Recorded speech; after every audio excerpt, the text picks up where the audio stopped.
wabarakatuh. Perkenalkan, nama saya Rahajin Krismogani Laksono dengan NIM 121230105 bersama dengan rekan saya. Saya Nuning Martita dengan NIM 12123188. Saya Zara Pratiwana Kumara dengan NIM 121230192. Pada kesempatan kali ini, izinkanlah kami untuk mempresentasikan hasil proposal penelitian kami tentang pengaruh perubahan pH dan komposisi substrat terhadap optimasi produksi biogas dari kotoran sapi dan limbah sayuran hijau. Selanjutnya izinkanlah saya untuk menyampaikan daftar isi yang nanti akan kami presentasikan, yaitu diantaranya ada latar belakang, ada rumusan masalah, tujuan penelitian, hipotesis, batasan masalah, tujuan pustaka, dan juga metodologi penelitian. Nah, next, langsung saja kita masuk ke dalam latar belakang penelitian ini. Untuk deskripsi singkatnya sendiri, jadi seiring berkembangan zaman, energi telah menjadi isu nasional bahkan internasional. Energi sendiri memiliki peran yang sangat penting dan tidak terpisahkan dari kehidupan manusia. Keterbatasan ketersediaan bahan bakar fosil mendorong berbagai upaya untuk mengurangi ketergantungan terhadap sumber energi tak terbarukan melalui pemanfaatan energi terbarukan yang ramah lingkungan, memiliki biaya yang relatif rendah dan juga berkelanjutan. Salah satu bentuk energi terbarukan yang menjanjikan yaitu adalah biogas. Kemudian di sini untuk permasalahannya sendiri, mengandalkan energi konvensional secara terus-menerus dapat menyebabkan pencemaran lingkungan dan belum mampu memenuhi kebutuhan energi secara merata, khususnya di daerah pelosok pada keterbatasan akses dan tingginya biaya operasional. Oleh karena itu, diperlukan sumber energi alternatif yang ramah lingkungan dan berbiaya rendah. Selanjutnya saya akan menjelaskan tentang konteks dari penelitian ini, yaitu adalah sampah sayuran itu adalah sampah yang dihasilkan oleh pasar dalam jumlah yang cukup besar. Nah, sampah dalam kehidupan sehari-hari sebelum diolah itu dengan optimal. Maksud saya, sampah dalam kehidupan sehari-hari itu belum diolah dengan optimal. Padahal sampah ini tuh bisa banget berpotensi untuk bisa menjadi substrat biogas sehingga menghasilkan biogas yang dapat digunakan sebagai energi alternatif. Kotoran sapi yang juga melimpah di berbagai daerah sehingga kotoran sapi ini dapat digunakan sebagai campuran dalam pembuatan biogas. Nah, jika tidak diolah dengan baik bisa mencemari lingkungan. Selanjutnya kita akan masuk ke dalam rumusan masalah. Jadi di sini kami sudah membuat 5 poin untuk rumusan masalah sendiri. Yang pertama itu adalah bagaimana pengaruh variasi pH awal substrat terhadap volume biogas yang dihasilkan dari limbah sayuran hijau dan kotoran sapi. Kemudian yang kedua, bagaimana pengaruh variasi pH awal substrat terhadap tekanan biogas yang terbentuk selama proses fermentasi anaerob. Yang ketiga ada bagaimana karakteristik kualitas biogas yang dihasilkan pada variasi pH yang berbeda berdasarkan uji nyala api. Dan pada nilai pH berapakah diperoleh kondisi optimum untuk menghasilkan biogas dengan volume dan kualitas terbaik. Lalu yang terakhir ada bagaimana hubungan antara perubahan pH selama fermentasi dengan kestabilan proses pembentukan biogas. Nah, selanjutnya saya akan menjelaskan tentang tujuan dari penelitian ini sendiri. Untuk tujuannya kita memiliki 2 poin utama, yaitu adalah yang pertama menganalisis pengaruh variasi pH dan komposisi substrat berupa kotoran sapi dan limbah sayuran hijau terhadap optimalisasi produksi biogas melalui proses pencernaan anaerob. Nah, untuk yang kedua kita tujuannya itu untuk menentukan kondisi pH optimum dan rasio campuran substrat yang paling efektif dalam meningkatkan produksi metana serta menjaga stabilitas proses pencernaan anaerob. Nah, kami di sini juga sudah merangkum 3 hipotesis dari penelitian kami. Yang pertama itu adalah variasi pH berpengaruh signifikan terhadap produksi biogas, khususnya terhadap peningkatan kandungan dan volume metana yang dihasilkan pada proses pencernaan anaerob. Yang kedua, kondisi pH netral hingga sedikit basah, sekitar 7 hingga 7,5 menghasilkan produksi metana yang lebih tinggi dan proses yang lebih stabil dibandingkan kondisi pH asam. Yang ketiga, kodigesti kotoran sapi dan limbah sayuran hijau dengan rasio campuran tertentu menghasilkan produksi biogas dan metana yang lebih optimal dibandingkan penggunaan substrat. Nah, selanjutnya batasan masalah yang akan dijelaskan oleh rekan saya. Baik, pada slide kali ini saya akan membahas mengenai batasan masalah. Nah, untuk batasan masalah dari penelitian kami sendiri, di sini kami sudah ada 3 batasan masalah. Yang pertama yaitu penelitian ini itu dibatasi pada kajian pengaruh variasi pH dan komposisi substrat kotoran sapi serta limbah sayuran hijau terhadap produksi biogas melalui proses pencernaan anaerob. Lalu yang kedua, substrat yang dibahas dalam penelitian ini hanya mencakup kotoran sapi dan limbah sayuran hijau tanpa melibatkan jenis limbah organik lainnya. Lalu yang terakhir, parameter yang ditinjau lalu meliputi produksi biogas, produksi metana, dan kestabilan proses pencernaan anaerob berdasarkan kondisi pH. Nah, selanjutnya tinjauan pustaka. Nah, biogas sendiri itu merupakan energi terbarukan yang dihasilkan dari penguraian bahan organik melalui proses pencernaan anaerob.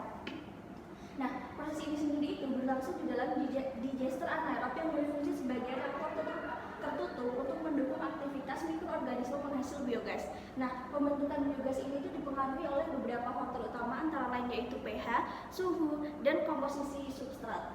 Nah, kondisi pH netral dan suhu mesofilik mendukung kestabilan proses serta meningkatkan produksi metana. Kodigesti kotoran sapi dan limbah sayuran hijau itu mampu meningkatkan produksi biogas sekaligus menjaga keseimbangan proses pencernaan anaerob. Berikutnya, sampah sayuran hijau itu merupakan limbah organik yang dihasilkan dari dalam jumlah besar dan memiliki bahan organik tinggi, sehingga dia itu bisa dimanfaatkan sebagai substrat biogas. Limbah ini mudah terdegradasi, namun penggunaannya sebagai substrat tunggal itu dapat menyebabkan penurunan pH akibat pembentukan asam lemak volatil.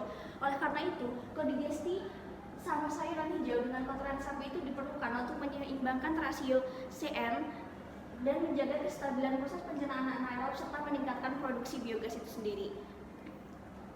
Kotoran sapi merupakan salah satu substrat yang umum digunakan dalam produksi biogas karena mengandung mikroorganisme anaerob yang berperan dalam pembentukan metana. Selain itu, kotoran sapi memiliki rasio karbon terhadap nitrogen CN yang relatif seimbang serta kemampuan menyangga pH yang baik, sehingga kotoran sapi sendiri itu bisa menjaga kestabilan proses pencernaan anaerob. Dalam pemanfaatannya, sebagai kosubstrat, kotoran sapi itu berperan penting dalam menetralkan kondisi asam yang dapat muncul akibat degradasi dari limbah sayuran. Kodigesti kotoran sapi dengan sampah sayuran hijau dapat meningkatkan kestabilan sistem, mendukung aktivitas mikroorganisme metanogen, serta menghasilkan produksi biogas dan metana yang lebih optimal dibandingkan penggunaan substrat tunggal.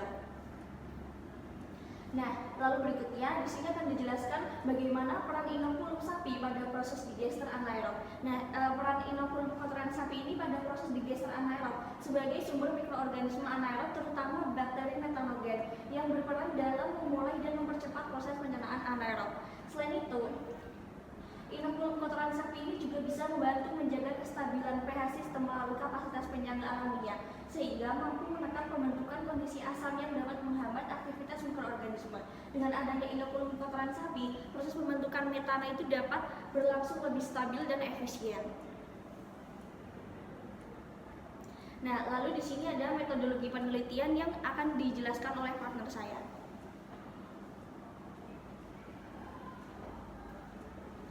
Nah, di sini kita masuk ke bab metodologi penelitian.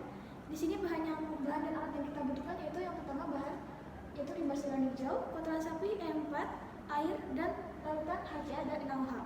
Itu untuk menaikkan dan menurunkan pH di awal nanti. Kemudian alat yang digunakan itu rangkaian alat reaktor biogas anaerob, timbangan digital, blender, corong, gas ukur dan ember pencampur, pH meter, dan termometer. Di sini kita ada gambar rangkaian alatnya dengan keterangan. Di sini ada reaktor yang kita gunakan itu adalah galon. Kemudian yang kedua ini ada selang plastik atau PVC fleksibel. Kemudian ada yang nomor 3 ini ada termometer. Kemudian nomor 4 ini adalah pressure gauge. Ini untuk mengukur tekanan yang ada. Kemudian di sini ada valve. Kemudian di sini ada Eurobag. Ini untuk menampung biogas nanti. Kemudian ada nomor 7 ini ada gas ukur. Kemudian ke-8 ini ada kode air. Selanjutnya ada prosedur penelitian. Yang pertama, kita akan mempersiapkan bahannya terlebih dahulu, yaitu limbah sayuran hijau dikumpulkan, kemudian disortir dan dipotong kecil, serta dihaluskan menggunakan blender untuk mempercepat degradasi. Kemudian kotoran sapi ditimbang sesuai kebutuhan. Lalu limbah sayuran dan kotoran sapi dicampur mengikuti variasi rasio perlakuan. Kemudian air ditambahkan dengan perbandingan 1:1 hingga terbentuk slurry. Kemudian EMA ditambahkan sebagai inokulum untuk setiap perlakuan. Lalu nanti slurry substrat diatur menggunakan NaOH atau HCl hingga mencapai pH 5, pH 6, dan pH 7. Kemudian selanjutnya ada pengisian reaktor. Nanti kita akan menggunakan galon bimineral yang nanti akan dimodifikasi dengan pemasangan selang dalam valve pada tutupnya. Kemudian slurry dimasukkan hingga 70-80% volume reaktor hingga menyisakan ruang gas di bagian atas. Kemudian reaktor ditutup rapat dan dipastikan tidak ada kebocoran. Lalu reaktor disambungkan ke Eurobag sebagai penampung biogas dan diberi label sesuai variasi pH dan komposisi limbah sayuran dan kotoran sapi.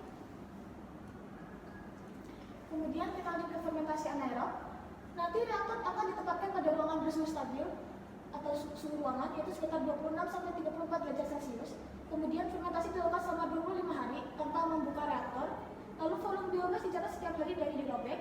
pH dan suhu slurry diukur setiap 5 hari dan kualitas biogas diuji melalui uji nyala api pada hari ke-7, 15, dan 25. Selanjutnya analisis laboratorium. Nantinya analisis CN substrat dilakukan pada awal dan akhir proses fermentasi. Kemudian volume biogas dianalisis berdasarkan volume yang tertampung pada Eurobag tadi. Kemudian kualitas biogas ditentukan berdasarkan warna dan kestabilan api di saat uji nyala nanti. Kemudian pH slurry dimonitor sebagai indikator kestabilan proses fermentasi. Selanjutnya ada metode analisis data. Nanti data volume biogas yang akan dianalisis dalam bentuk grafik harian untuk setiap perlakuan. Kemudian perubahan pH, suhu, dan CN dievaluasi untuk melihat keterkaitannya dengan produksi gas. Lalu yang terakhir data diuji menggunakan analisis varian atau ANOVA untuk mengetahui pengaruh variasi komposisi dan pH awal substrat. Sekian proposal dari kami. Semoga bermanfaat dan wassalamualaikum warahmatullahi wabarakatuh.